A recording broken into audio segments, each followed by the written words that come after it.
Christian Anarchist here with another video. This is the third episode of answering the tough questions. So we're going to get into this because I haven't made any of these in a long time, and I would really like to get to the bottom of this one.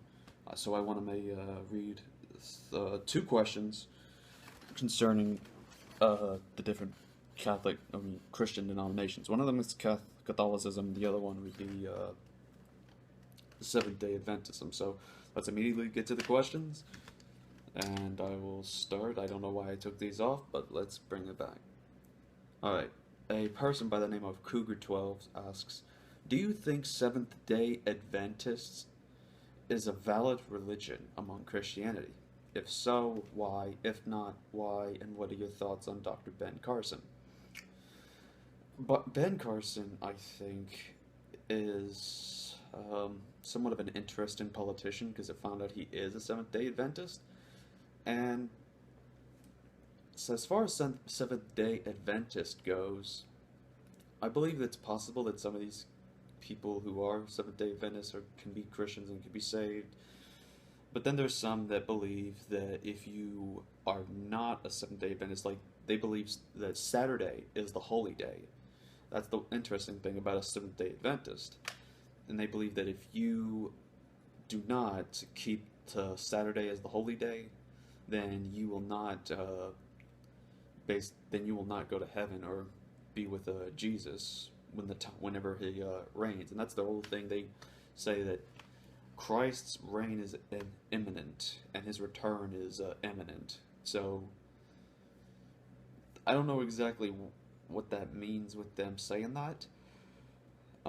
And they also say that if you happen to die before Christ returns, then you don't go to hell, or you don't go to heaven.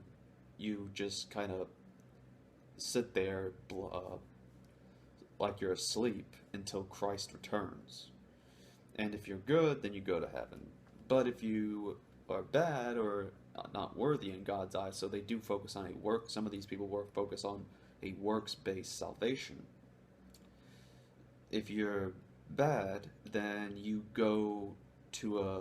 get destroyed. They believe in annihilationism to the point that you are permanently destroyed, and that means, according to Seventh-day Adventists, God's going to commit the biggest act of genocide there is.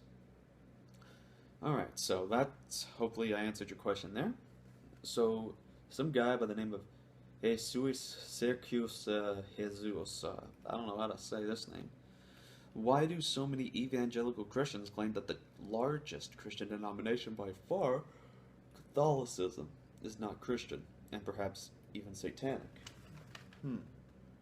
Well, I would have to say this, that as far as Catholicism, they do focus on some things that I would disagree with, but like I mentioned earlier with the Seventh-day Adventists, it's possible for them to be saved. But if they're going to practice these certain things where you must have works, you must keep good works, and they focus on this, then I can't take that as a Christian thing seriously. If they pray to the apostles or Mary, saying they need to pray to them in order to get their prayers answered to God, I think that's not exactly biblical.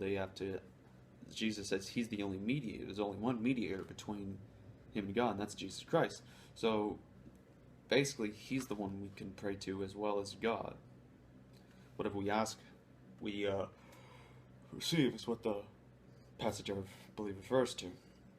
So, I mean, there's good reasons to doubt certain levels of Catholicism, but if a Catholic isn't going to be full-blown Roman Catholic and follow every single doctrine religiously and dedicatedly, I think that that person can be considered the same level as Protestant Christian and can be saved. So I think the main reason why these evangelical Christians claim that is because, like I mentioned, some of their stuff seems to contradict Scripture. So it's a matter of what we get out of doctrines and what we get out of Scripture. So it's pretty much, if you want to know for yourself, study the different comparisons in doctrine and then compare what their doctrine teaches to the scriptures. So, till then, this has been another episode of Answering the Tough Questions with the Christian Anarchist. So, Shalom Aleichem, peace be upon you, because I wish that upon you.